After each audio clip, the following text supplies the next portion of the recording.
Hello, it's Lock Noob. In this video I'm hoping to go through like a little review and overview of some of the major picks out there. I've got an example of hooks from Peterson, Sparrow, Dangerfield Serenity kit, Southord Euro Slims, Southord MAX, GOSO and Pickology. I've ranged them sort of in just height, size. There's no order of preference there.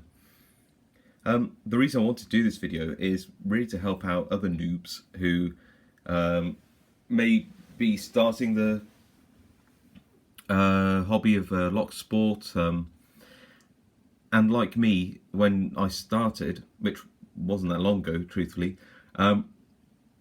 maybe bought something cheap or a bit put off by it. So this review is aimed at picks for Euro locks. I live in the UK, might tell from my voice, and the sorts of locks we do get here are quite narrow keyways. You can see that if I hold it into the light there, and quite tightly warded, paracentric. They're unpleasant to get into. And so that we can get into those locks, obviously need quite slender and relatively fragile picks. So let's just start left to right. This is an example of a Peterson hook. It's actually the Peterson's Gem. They use what they call government steel. It's about 18 thousandths of an inch, and if I turn it on its side, therefore you can see it's pretty thin. Good thing about this is that it has a little, compared to the other picks, a little extra thickness in terms of the width of the pick shaft. That means that when you're using it to well, I'll turn it upside down, there we go. When you're using it to lever like this in the lock, it gives a little extra strength. Downside is if you're trying to get past tight warding like this, it isn't so easy to just turn. You can see it's got caught up in the warding there. It's not so easy to turn round in the lock. This is, however, a really nice pick. It feels very nice because it's got an extra thickness. The feedback's quite nice. I will probably get a Peterson hook, a real hook, as opposed to the Peterson Gem hook at some point, because I do like them. Okay, comfort wise, there's nothing special, but they've got quite nice diamond cuts on the handles, which are nice and grippy. They are comfortable. They're nothing special, and actually for me, I'd like it if they were just a little bit longer, but that's really being fussy, isn't it? Okay, so Peterson's Gem gets a, let's give it an out of 10 rating. I'd have to give sort of Peterson for quality, comfort and all those kind of things, probably a good 7 out of 10. This is an example of Sparrows hook. Again, quite thin stainless steel. You can see it. I haven't cleaned this one up, sort of on purpose, really, to show you that it comes with a little coating on it, which is apparently an artifact of the dipping of the handle. These picks are very flexible, made of very thin stainless steel. In terms of they feel a bit light, actually. My personal preference is that I don't find that so nice. You might not care. And the hook on this sort of standard hook here is very sharp. It's almost needle sharp, which means you need very accurate sort of pin placement.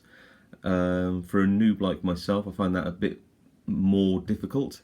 It isn't bad, actually. If you look at the thinness of this shaft in terms of the width, it is really thin. So that does mean you can get around the warding in these Euro locks really well. You can wiggle all the way around, so it is quite nice. But But is it a noob pick? Probably not. Not for me. But it is handy having this really thin shaft, which they've strengthened slightly by having, if you can see here, it's sort of offset, has a little extra thickness on the back side of the pick. Again, it's quite comfortable. I quite like this sort of rubberized, plasticized handle. It doesn't look very nice though, does it? Really, but you're not there for prettiness. But for me, I'd give this a sort of a 6 out of 10. When I compare it to something like the Peterson, it's just you get slightly better feedback. It seems to be made a little bit better. It feels a bit more solid in the hand. So yeah, it's okay. I don't mind the Sparrow picks, and I probably would buy other ones. Okay, going up to the Dangerfield Serenity hook. A bit unfair because this is the only one they have, and this is not a good version of it because it's quite a steep angled hook, and I don't really use it. I've had to round it off as well at the tip, so it's actually it's a little bit easier to use. When you first buy them, they're cut very sharp.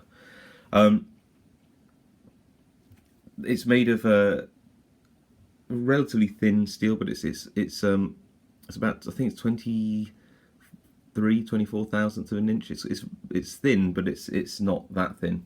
But the whole thing's quite flexible. It's not as comfortable as the other ones. Although this little cutout here, where I've got my second finger, is quite nice in terms of being able to use it as a lever or a pivot point. Overall, I'd probably have to put this sort of 5 out of 10. But there's nothing really wrong with the overall quality of the steel. You can see again that the thickness of this shaft is somewhere between the Sparrows and the Peterson in terms of shaft thickness. So it's quite nice in those Eurolocks. You get good feedback from it. It's just that it is the only hook you get in that Dangerfield Serenity kit. So it's a little unfair comparison maybe. There's nothing wrong with it, but comparatively I have to give it sort of a 5 out of 10. Moving on, this is a Southord Euro Slim pick. It's had a bit of abuse from myself. You see a little curve here. That's not how it comes. Nice thin shaft, and it's thin all the way along. It's exceptionally good at getting into the around the tight warding of these Eurolocks. You can see I can just wiggle it around pretty easily actually in here if you need to. You can go in. You can just pick those pins up nicely. Again, comfort wise, well, it's nothing special. It's got this laminated handle. And that actually adds some nice strength to it. It's actually really strong, that laminated handle. I'm trying to flex it now and it's not moving. While the tip is quite flexible, the steel again is very thin. And I really like this. I think as far as it goes, this is a probably a good 8 out of 10, I'd say, in terms of picks. Downside is, well, you've got to be gentle with it. You can see how I'm relatively new, and therefore it's a lockpick and therefore relatively heavy-handed. But you already start to get a little curve on here. Moving on again, Southord MAX. I've already done a review of this pick, so I won't linger too long.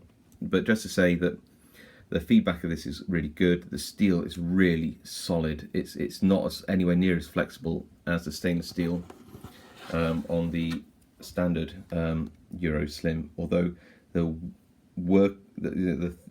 thickness and the width of the pick shaft and the usable length is identical to the standard Euro Slim. It is about 3 times the price, however. And like I said in my other review, this is sort of as good as picks get. For me, it's a solid 10 out of 10, but they are expensive, really expensive.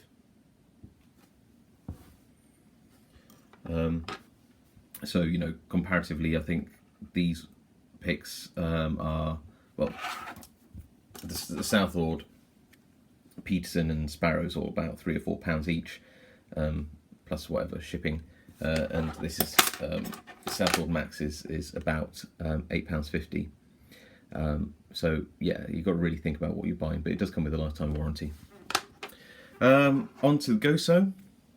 These are the picks I first bought because I got a bargain. 24 pieces for £15. What could be wrong?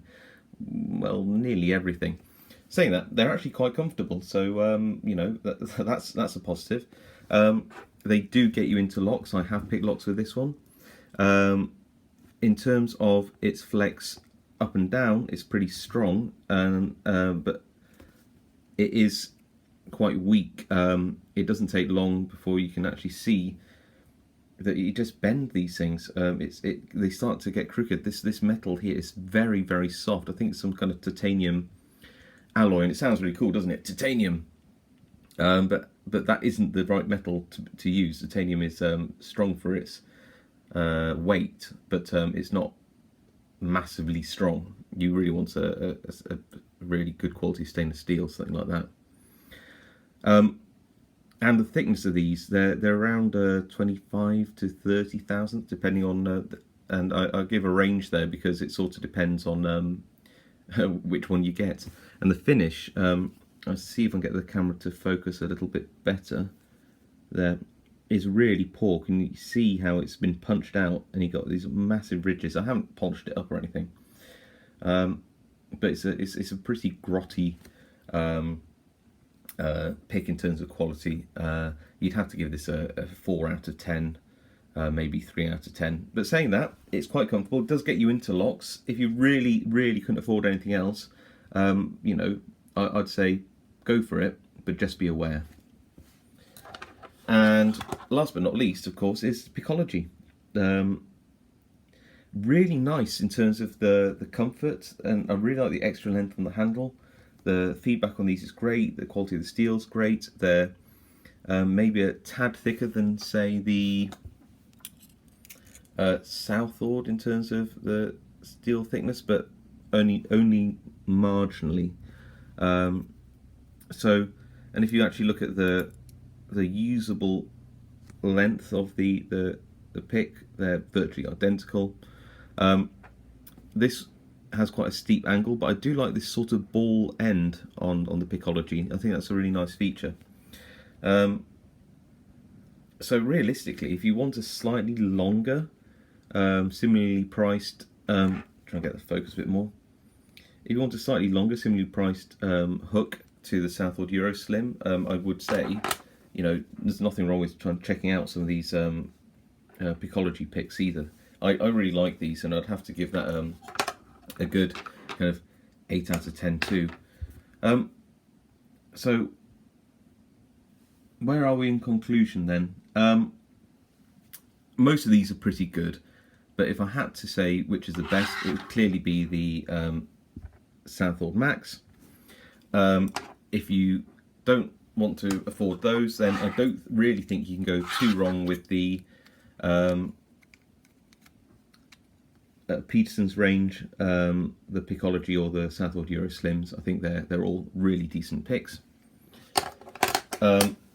Failing that, then obviously, you know, Sparrows, they've got a great reputation. They've got a great reputation for a very good reason. So don't be put off just because I don't think they're a good noob pick.